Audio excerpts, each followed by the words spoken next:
కొణిదెల పవన్ కళ్యాణ్ అనే నేను శాసనం ద్వారా నిర్మితమైన భారత రాజ్యాంగం పట్ల నిజమైన విశ్వాసం విధేయత చూపుతానని,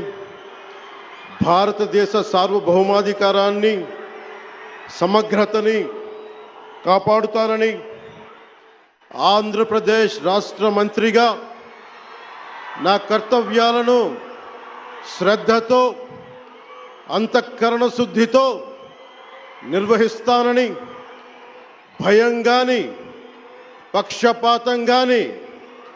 రాగద్వేషాలు గాని లేకుండా